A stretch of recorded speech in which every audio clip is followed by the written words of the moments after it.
네, 정치권 이슈와 정책 분석을 통해 여론의 심장을 저격하고 민심의 흐름을 날카롭게 꿰뚫어 보겠습니다. 여심 저격.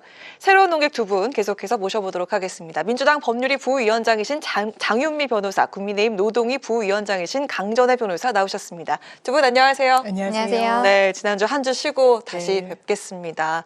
자, 오늘 먼저 하나 질문을 좀 드려볼까 하는데 오늘 그 세계 여성의 날이라고 합니다. 오늘 그 민주당 최고위 책상에 빵과 장미가 등장을 했는데 빵 하니까 며칠 전에 또 그 빵 때문에 또 이야기가 또 됐었잖아요. 그렇죠. 몰빵 이야기가 네, 그렇죠. 맞습니다. 그 영등포 갑의 이재명 대표가 그 지원 유세를 하면서 양손에 빵을 들고 있어서 이게 몰빵의 시그널이다 이런 이야기가 있었는데 자 오늘 또 빵이 등장했습니다.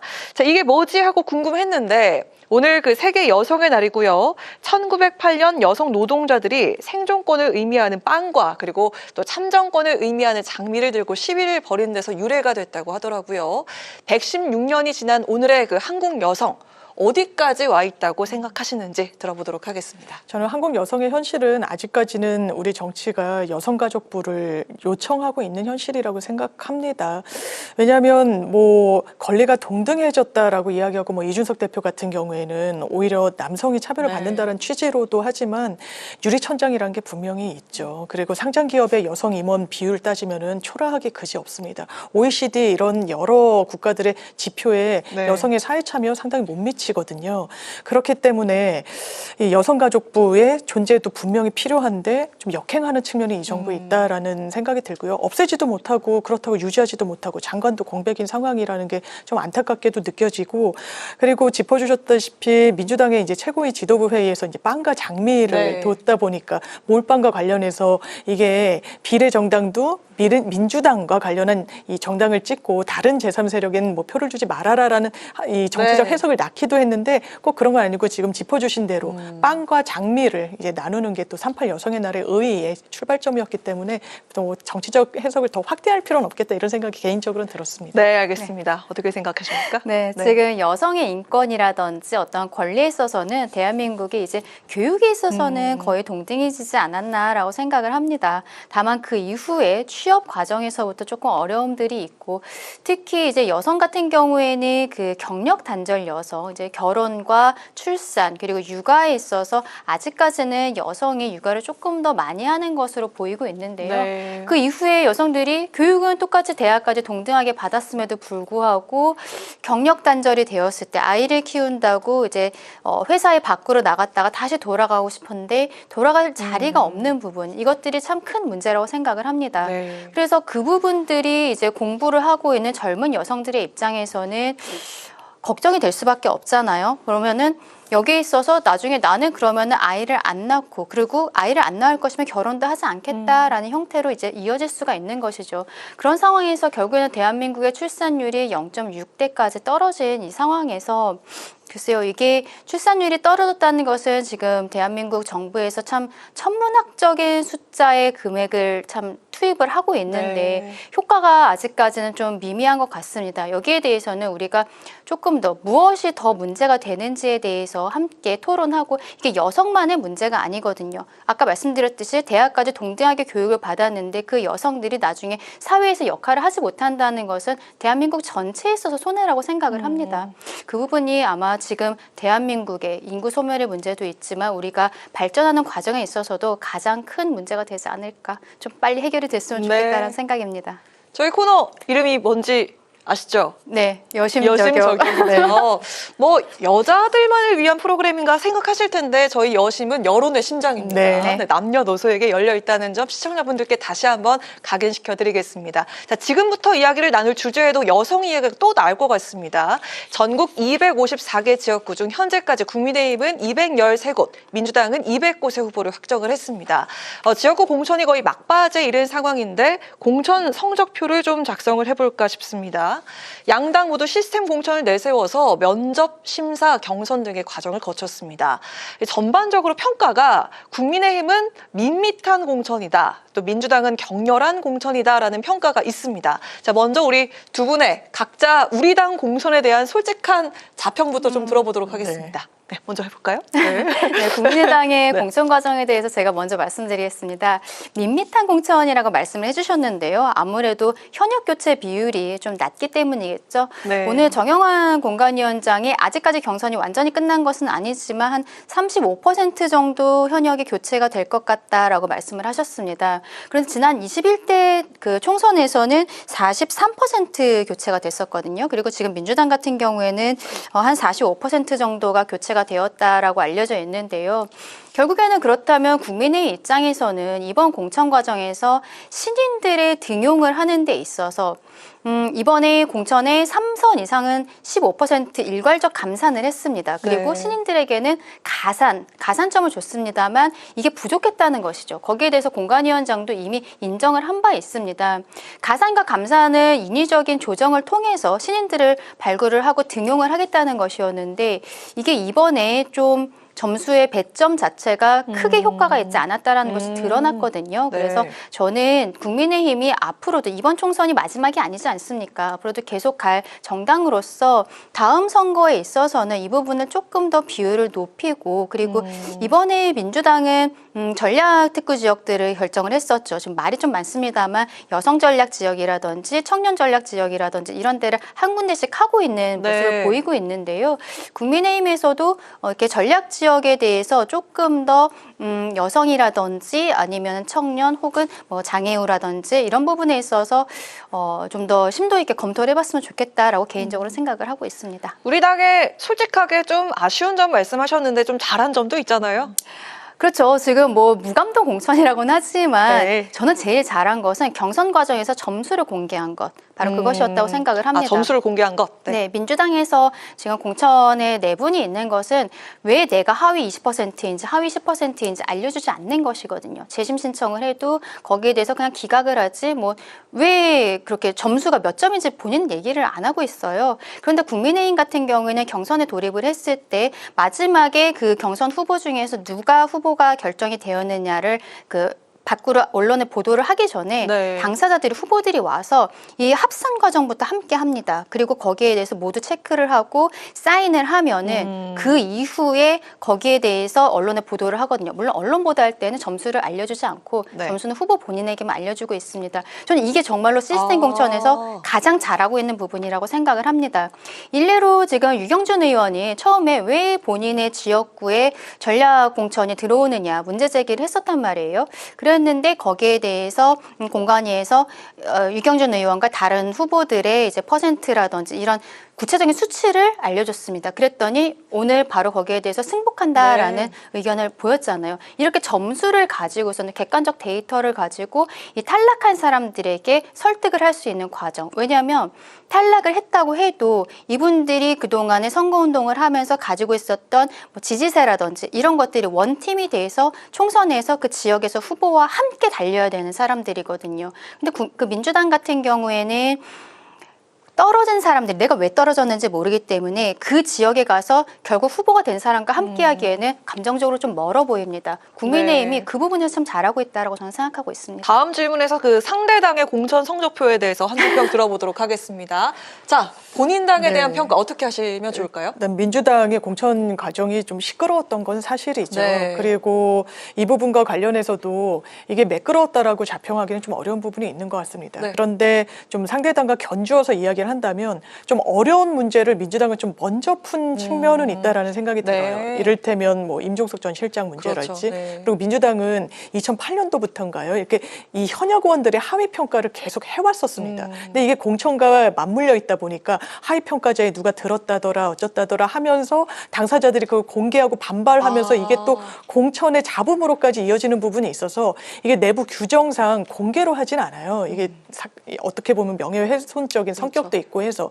근데 지금 짚어주신 대로 이 국민의힘에서는 다 오픈을 한 측면이 있잖아요. 그래서 당사자들도 이걸 수용하고 이러는데 좀 플러스 요인이 된 것 같아서 민주당에서도 룰이라는 건 언제든지 또 개선하기 마련이니까 이걸 좀 더 투명하게 할 필요는 있겠다라는 생각이 들고 앞으로는 이제 원팀으로 그리고 한 보이스로 갈 수밖에 없을 겁니다. 거의 마무리 단계이고 이 영남권 공천이 사실 내간이다라는 국민의힘 이야기가 나오고 현역 의원 물갈이가 후반부에 좀 배치가 네. 되면서 좀 시끄러운 반면 민주당은 좀 일단락에 들어가고 있는 게 좀 대비되는 광경인 것 같습니다. 아, 네, 그렇군요. 자, 그러면 각자 상대당에 대한 공천 성적표를 좀 줘볼까 합니다. 좀 몇 점씩 주면 될지 한 줄 평 들어볼까 하는데요. 저는 한동훈 비대위원장이 구정물 공천이라고 민주당을 폄훼하시더라고요. 네. 그런데 그런 언사는 정치권에 어울리지 않는 것 같고요. 저도 타당인 만큼 그냥 객관적으로 말씀드리면 시작은 요란했으나 끝은 미비하다라고 한 단어로 말씀드리고 싶습니다. 인유한 혁신이 때 대대적으로 물갈이하겠다고 그랬어요. 아, 네. 중진 의원들 지역구 다 내려놓으란 취지로 사실상 강도 높은 압박했습니다. 국민들이 저는 손뼉쳤다고 생각해요. 그런데 어떻습니까? 현역 의원 탈락률 상당히 없었어요. 보수 언론에서도 사실상 이거 자리 보전 시켜주는 거 아니냐라는 문제의식이 나왔었습니다. 당 내부에서도 마찬가지고요. 뭐 전진 재배치를 한다? 전략적으로 필요한 부분이 있죠. 그런데 이른바 비윤 의원들에게 그게 강요된 거 아니냐라는 또 문제의식도 내부에서 나왔던 적이 있습니다. 그렇다면 요란하게 했던 그 혁신이 그 끝은 최소한 창대하진 않았다 이렇게 평가하고 싶습니다. 네. 저는 그냥 간단히 말씀드리면은요, 민주당으로 있어서의 점수는 제가 매기가 어려울 것 같고 이재명의 민주당으로서는 90점 정도 되는 것 같다. 90점이면 상당히 높은 점수인데요. 네, 이재명의 민주당이 아, 그렇기 때문에 높은 점수를 주겠다라는 네, 그런 거기까지만 말씀이시죠? 말씀드리겠습니다. 네, 알겠습니다. 자, 하지만 국민들에게 받는 성적표가 진짜 성적표가 아니겠습니까? 이번 공천은 오남자 공천, 또 나와 공천이란 이야기 많습니다. 실제로 여야 후보자들 분석한 결과 평균 나이가 57.8세입니다. 5060 남성이 전체 70%에 달한다고 하고요. 현역이 교체된 자리에는 전직 의원이 채우면서 신인 자체가 없다는 평가입니다. 그리고 여성 후보자 비율 10%를 간신히 넘겼고 만 45세 이하 청년 후보는 7.7%에 그쳤습니다. 말씀하신 것처럼 처음에 내세웠던 그 세대 교체와 혁신 공천 어디로 갔냐라는 그런 목소리가 많은 게 사실이죠. 네, 그렇습니다. 지금 여성에 대해서는 뭐 민주당이든 국민의힘이든 두 군데가 다 지금 많이 되지 않고 있고요. 청년도 마찬가지입니다. 민주당은 뭐 여성 전략 특구 그리고 청년 전략 특구를 하고 있는 것에 대해서 아까 제가 좀 높게 평가하는 것을 말씀을 드렸지만 네. 일단 취지는 좋았습니다만 그 과정에 있어서 지금 잡음들이 너무 많은 것으로 보여서 여기에 대해서는 조금 더 반성적인 고려가 필요하지 않나라고 생각을 합니다.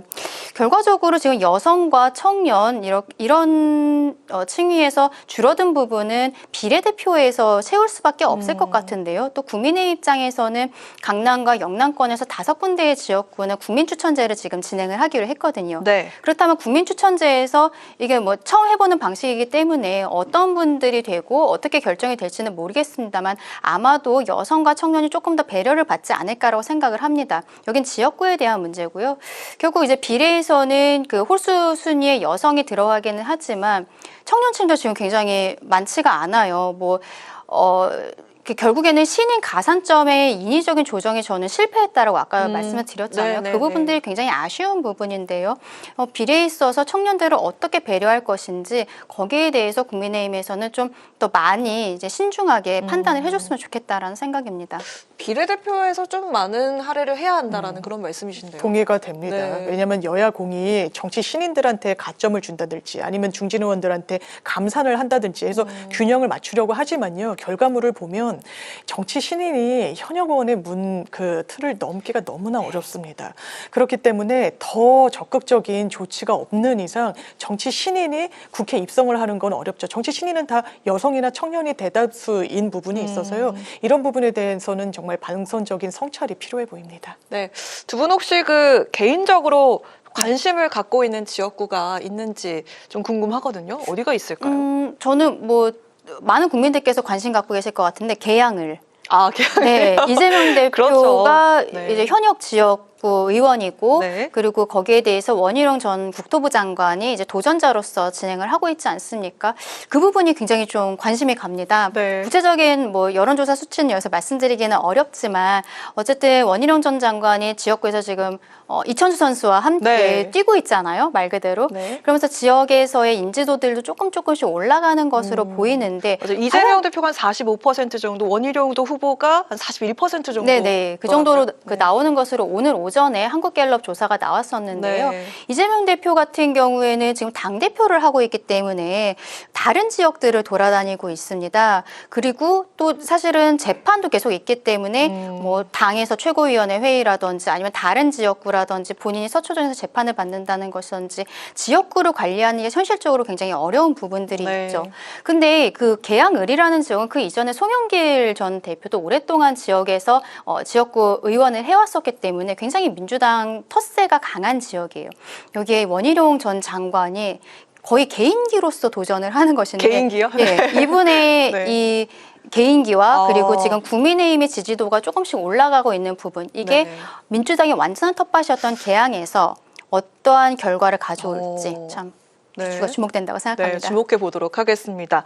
자, 어떤 지역구를 네. 꼽아볼까요? 사실 저는 중구 성동갑을 좀 꼽아봤는데요. 아, 성동갑이요? 예, 네. 민주당으로서는 사실상 굉장히 좀 부침이 네. 있었던 지역구고요. 전략공천 지역으로 분류한 뒤에 여전사 이야기가 당내에서 나오다가 결과적으로는 전현희 전 국가권익위원장이 그렇죠. 이제 낙점을 받았는데 네, 네. 이 지역이 임종석 전 실장이 재선을 하고 홍익표 의원이 3선을 한 지역입니다. 윤희숙 의원에 따르더라도 상당히 조직세가 민주당이 강하다고 네. 하지만 이 전체적인 추이를 보면은 또 민주당한테 아주 만만한 곳이라고 하긴 어려워요. 대선이나 지방선거 당시에는 계속 표 차이가 붙는 방향으로 좀 점진적으로 변화를 보여줬기 때문에 이 부분이 어떻게 이제 여성 의원 대 여성 의원, 여성 정치인 간의 또 관심으로 또 관심을 집중을 네, 받고 있기도 여전사라고 하고 하더군요. 맞습니다. 그리고 또 전현희 전 위원장으로서는 본인이 이제 국가권익위에 몸을 담고 있을 때 농지법 위반과 관련해서 한번 들여다본 여지가 있다라고 해서 또 대립각을 세우고 있기도 해서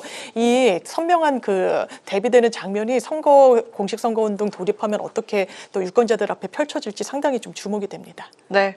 자, 어느 쪽이 더 공정하고 잘된 공천인지 과연 이게 득표로 이어져서 정말 이기는 공천이 될지는 4월 10일에 알 수 있겠습니다.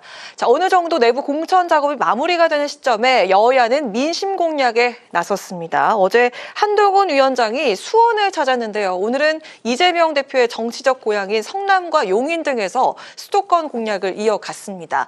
또 그리고 어제 양평 고속도로 특혜 의혹을 다시 꺼내든 이재명 대표 자유당 이후 최악의 관건 선거라면서 윤 대통령의 민생 토론회를 공직선거법 위반으로 고발을 했습니다. 자, 이렇게 되면 이재명 심판론 대 정권 심판론, 네, 그런 구도로 되는 것 같은데 과연 민심은 어느 쪽에 더 호응을 할까요? 장희미 교수님. 이번 선거는 시기상 윤석열 정부의 초기에 치러집니다. 정권 심판론의 심리가 지금 작동할 수밖에 없고요. 네. 제가 민주당에서 총선기획단을 할 때 기자분들이나 여러분들 말씀을 들어보면 이런 이야기 진짜 많이 합니다. 윤석열 정부가 이렇게 못하는데 민주당이 왜 이렇게 제대로 공격하지 못하냐는 부분도 있어요.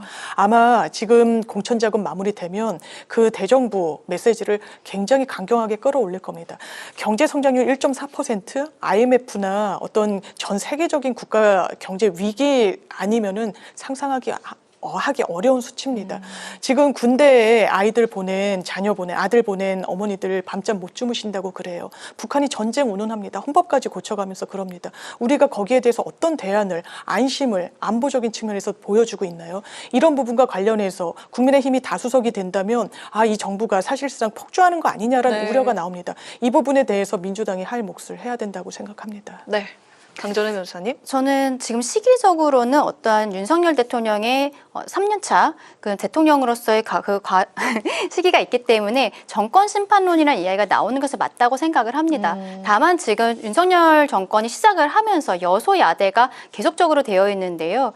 여당의 입장에서 굉장히 억울한 부분들도 있는 거죠. 어떠한 정책을 하겠다고 했을 때 야당에서 이게 협조가 되지 않았고 지금 극한의 대립이 상황이 계속되지 않았습니까? 그런 부분이 있기 때문에 이번에 정권 심판론이 아니라 여당의 입장에서는 윤석열 정부에게 힘을 실어달라라고 말씀을 드리고 있는 것이죠. 네. 그게 이제 시기적으로 봤을 때도 앞으로 남아있는 3년간의 이제 대통령의 임기 동안에도 그것을 계속하겠다라고 이야기를 하는 것이고 한동훈 위원장이 지금 다니고 있는 지역들을 보면은요.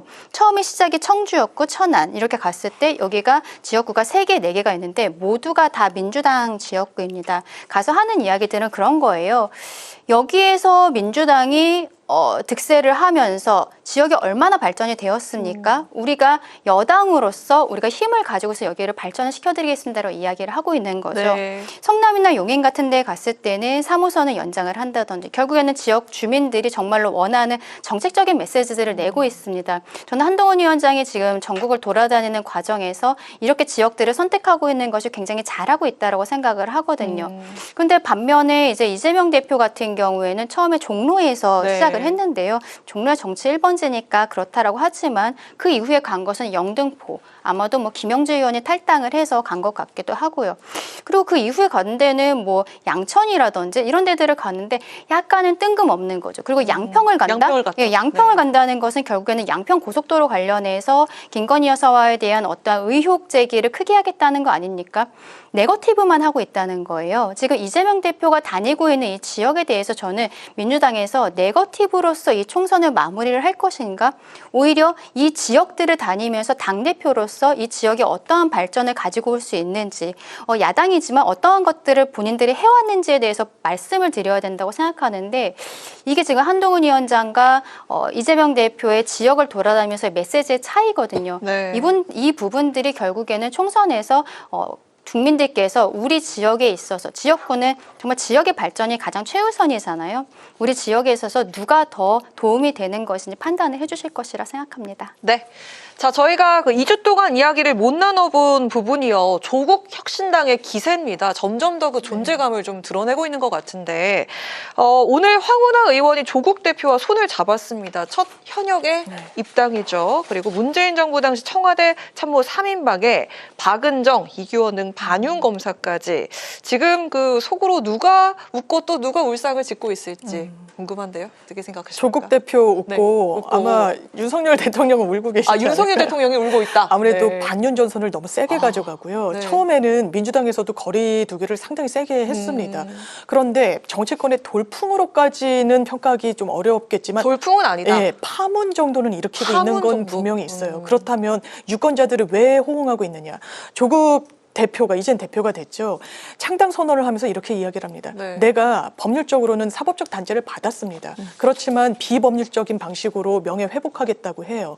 저는 사법부 판단 존중해야 된다고 생각합니다. 하지만 검찰권이 제대로 작동하고 있는가와 관련해서 조국 대표가 던지는 함의가 분명히 있는 것 같아요. 이게 과연 공정한가? 윤석열 대통령이 왜 대통령이 되셨습니까? 네. 법과 상식, 원칙과 공정 이야기했기 때문이에요. 그런데 과연 그러한가? 라는 의문이 드는 거죠. 김건희 여사에 대해서 한 번도 소환하지 못했습니다. 조국 전 장관, 이게 사모펀드에서 시작된 수사입니다. 결론은 입시비리였죠. 물론 입시비리 문제가 있으면 해야 되겠지만 이런 식의 저인망 수사는 저는 여야 정치인 어느 누구도 이런 정치적 수사 받아선 안 된다고 생각하는 편입니다. 그렇다면 그 부분에 대한 유권자들의 호응, 이게 과연 여권의 좋은 신호탄일까요? 그렇지 않을 겁니다. 누가 웃고 누가 울상을 짓고 있을까요? 저는 이재명 대표가 지금 참 많이 난감하지 않을까라고 생각합니다. 울상을 짓고 있는 게 이재명 대표다? 네. 그리고 웃고 있는 것은 당연히 조국 신당의 그 멤버들이겠죠. 왜냐하면은 아마도 비례 쪽을 주력해서 하는 당이 될 것 같은데요. 생각보다 지지율이 굉장히 높게 나오고 있어요. 그런데 민주당에서는 조국 전 장관 시절에 창당하겠다고 했을 때 함께하지 않겠다라고 했었거든요. 그런데 저는 그렇게 생각합니다. 민주당의 공천 잡음이 있었기 때문에 네. 거기에 있어서의 파이가 조국 혁신당으로 건너갔다라고 생각을 합니다. 결국 지지율 같은 것을 봤을 때 수치상으로도 특히 호남 쪽에서는 민주당의 지지율이 빠진 부분이 조국 혁신당 쪽으로 올라가는 부분들이 분명히 있거든요. 그런데 문제는 뭐 지역구는 조국 혁신당에서 몇 명 내지 않는다라고 해도 비례에 있어서 그렇다면은 이제 진보 생각을 갖고 계신 분들이 어디를 찍을 것인가? 근데 지금 조국 혁신당은 하는 얘기가 민주당에서 하기 어려운 조금 더 극단적인 주장들을 본인들이 하겠다라고 합니다. 그러면서 박은정 검사라든지 뭐 이런 신장식 변호사라든지 이런 사람들의 영입을 하고 있는데요. 그러면서 본인들이 망치선이 돼서 민주당보다 더 앞서서 나가겠다라고 이야기를 하고 있죠. 그렇다면 민주당은 이번 총선에서 승리하기 위해서는 완전히 극진보보다는 중도 쪽으로 확장하는 모양을 보여야 되거든요. 근데 문제는 민주 비례 연합에서 네. 진보당과 함께 한다는 겁니다. 새진보 연합이 있고 그 진보당이 있고 그리고 이제 시민 연합이 있는데요.